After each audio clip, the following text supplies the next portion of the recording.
In this portion, we'll talk about the spinal nerves, and remember that we have 31 segments of the spinal cord, and that's why we are going to have 31 pairs of spinal nerves. All of them are mixed except for the very first one, and that would be the first cervical, and that is just motor. It does not have any sensory fibers in them. These spinal nerves all originate obviously from the spinal cord, and we need to know the breakdown of them. So we have 8 cervical nerves, 12 thoracic, 5 lumbar, 5 sacral, and 1 coccygeal nerve. We use these symbols. So for the cervical nerve, we use like C1 through C8. Thoracic would be, we give it that T symbol to realize that we're talking about the thoracic spinal nerves. Lumbar would be given an L, S for sacral, and the coccygeal nerves to kind of to distinguish them from the cervical, where they both start with a C, we give them a CO. Okay, so there's that 1 coccygeal nerve. And remember that the cauda equina, those were the descending roots of the lumbar, sacral, and coccygeal nerves. Okay, so that is not the spinal cord proper. The spinal nerve, we talked about the different roots and the branches, but we want to do this again because we were going to add a little bit to it. So we have the 2 roots. Again, you want to orient yourself first. This right here is your spinous process, so that's posterior or dorsal. That's the body of the vertebra, so that is anterior or ventral. Here are your 2 roots: dorsal sensory root, ventral motor root, and then they combine together to make a mixed spinal nerve. You can see here that little P-shaped thing that is known as the dorsal root ganglion, and that has the cell bodies of the sensory neurons. The spinal nerve then has branches. Okay, so it'll branch off into an posterior branch and an anterior branch. Where is the picture that has all of the names? There we go. Okay, so here you can see an anterior branch or anterior ramus and a posterior branch or a posterior ramus. The posterior branch is going to go towards the skin and the muscles of the back, while the anterior branches or the anterior rami are going to braid together to kind of make a braid of nerves, and we call those braids a plexus. Okay, these nerves are going to mingle together, give you a plexus of nerves, and end up making the nerves that supply the upper and the lower limb. We also have other branches. So there's a meningeal branch off of the spinal nerve. It's not shown in here, but that meningeal branch will go back and supply the meninges of the spinal cord.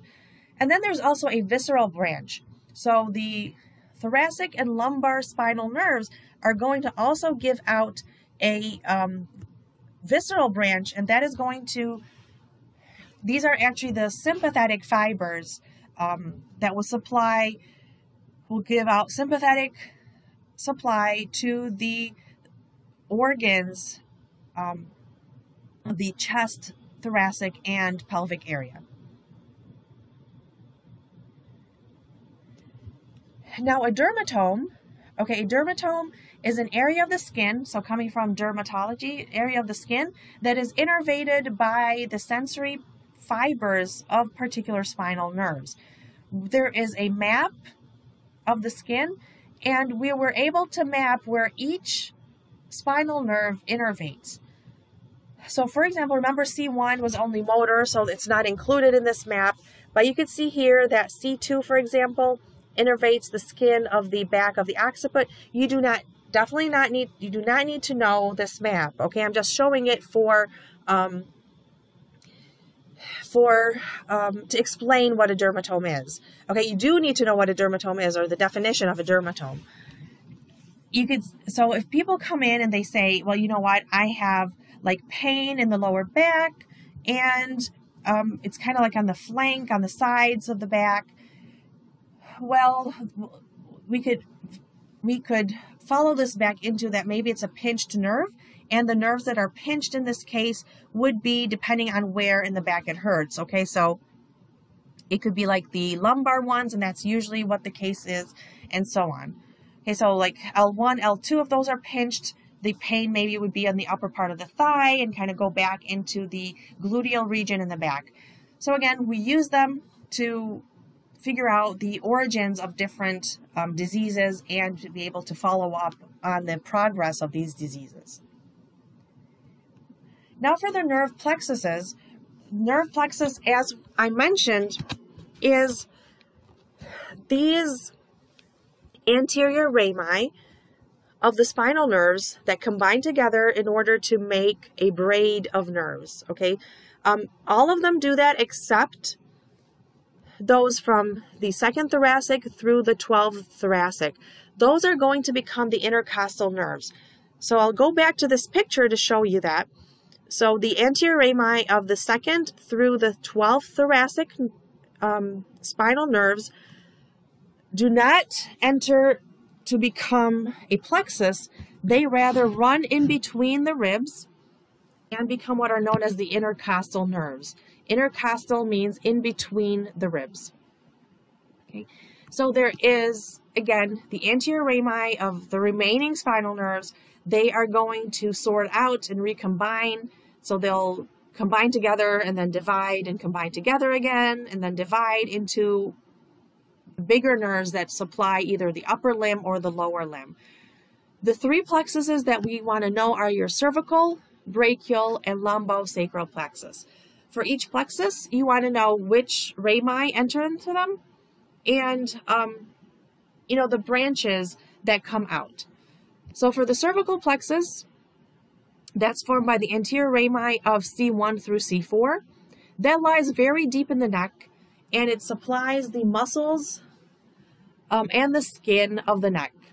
Okay, the roots, the spinal roots from C3, 4, and 5 also give out like little branches in order to the phrenic nerve, and the phrenic nerve is the nerve that supplies the diaphragm. The diaphragm, is the main muscle of respiration. So if those nerve roots are damaged, that is going to damage the phrenic nerve, and that will lead obviously to severe respiratory problems. The inability to breathe is kind of an issue here. So to remember which nerve roots we're talking about, there's a saying that the C3, 4, and 5 keep the phrenic alive. And so they do literally keep us alive. These nerve roots, 5 at least, is not part of the cervical plexus, but the actual plexus is from C1 through C4. And again, it's the anterior rami. The posterior rami have nothing to do with these plexuses. Okay, so again, your cervical plexus, C1 through C4. The brachial plexus is by the anterior rami of C5 all the way down to T1. T2 through T12 are going to make, or T11, are going to make the intercostal nerves. The L1 all the way through S4. In some textbooks it says S5, but we'll stick to what we have here. So all the way through S4 will make your lumbosacral plexus. Now the brachial plexus, as we mentioned, are the anterior rami of C5 through T1. That's found very deep within the shoulder. Sometimes in order to dissect it, actually we would go through the axillary area or the armpit. And they give 5 main terminal branches. They give lots of branches, but the 5 that we are going to focus on are the musculocutaneous nerve, and that's going to supply the skin and the muscle of the anterior arm and the skin of the forearm. Ulnar and median nerve, those supply muscles of the forearm and hands and skin of the hand. Radial nerve, that is the muscle of the posterior part of the arm and forearm, so muscles and skin. Then the axillary nerve is going to supply also muscle and skin, and those are related to the shoulder area, so the anterior, lateral, and posterior parts of the shoulder. Okay, for the nerves, for these branches, you definitely want to know the names of them. Make sure you're familiar with the radial nerve being the nerve of the back of the hand, arm and forearm, and the axillary nerve being the nerve of the shoulder. Okay, so the skin and the muscles related to the shoulder area. Radial nerve is for the skin and the muscles related to the posterior part of the arm and forearm. Now the lumbosacral plexus, again by the anterior rami of L1 through S4. And the lumbar is more related to the lumbar area in the abdomen, while the sacral plexus is going to supply mainly pelvic organs. The two main branches that we're going to focus on, okay, three, are the obturator nerve, and that will supply the muscles, the adductor muscles of the thigh, so those big muscles that are found on the inner part of the thigh and lead to adduction of the hip. Those muscles are supplied by the obturator nerve. The femoral nerve, that supplies the skin and the muscle of the anterior part of the thigh. And the sciatic nerve, that is considered one of the biggest nerve, if not the longest nerve in the body. That supplies the skin and the muscles of the back of the thigh, the back of the calf muscles, and then it even goes all the way up and kind of supplies skin as well in the upper part of the foot. Now, a little clinical application in regards to the spinal nerve would be spinal nerve injuries, and unfortunately, it's a common thing to happen, whether they're caused by birth injuries, dislocation, whether of the especially of the shoulder dislocations, vertebral fractures, stab wounds, gunshot wounds, tumors causing pressure injuries on the spinal cord or on the spinal nerves.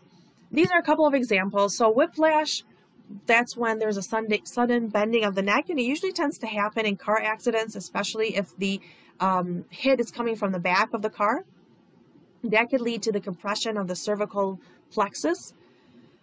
And sometimes the effect does not come or doesn't become clear until maybe months down the road. A broken or a dislocated vertebra, that if it affects, remember those C3 and 4 and 5, that can lead to the damage of the phrenic nerve and paralysis of the diaphragm. Thoracic outlet syndrome tends to happen in patients or in individuals that have a job where they are continuously flexing their shoulder. So for example, painting or typing. So when we ask patients, like, what do you do for a living? It's not that we're being nosy. It's just that their symptoms might actually be related to their occupation. Occupational health is just a huge part of medicine now, where we find that a lot of, some diseases are related to occupation, and sometimes just minor adjustments can take care of the problem. So in the thoracic outlet syndrome, because of the continuous flexion of their arms, there is pressure on the brachial plexus and these nerves that come out of it, and that can lead to pain in the neck, shoulder, and the upper limb. Now, sciatica, that is related to the sciatic nerve. So this is compression of the vertebral discs in the lumbar area, and that can lead to pain in the lower back and in the gluteal region. And remember, the sciatic nerve even supplied muscles of the calf and in the foot. So that pain can also be felt or referred all the way down there. Carpal tunnel syndrome, that is a syndrome where the median nerve, and remember the median nerve was a branch of the brachial plexus, is trapped in a tunnel known as the carpal tunnel. So carpal related to the carpal bone, so it's all the way down in the wrist, where again there's inflammation in that area, leading to the compression of the median nerve. That could lead to numbness, tingling sensation, and even maybe muscle weakness and atrophy of the small muscles of the hand. So this ends this portion, and I will see you next.